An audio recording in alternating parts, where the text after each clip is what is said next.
என்னடா சொல்லி வச்ச மாதிரி 4 பேரும் ஒரே இடத்துல கூடியிருக்கீங்க? கூர்னது 4 பேர் இல்ல, 5 பேர்.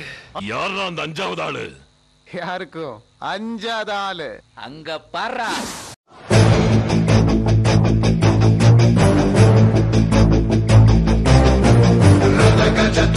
பதாதிகள் எதிர்ப்பினும் அதர்களும் புரிந்திடும் வீரம். இவன் மதபூஜம் 2 மலையென எழுந்திட செருக்களம் சிதறிடும் வீரம்.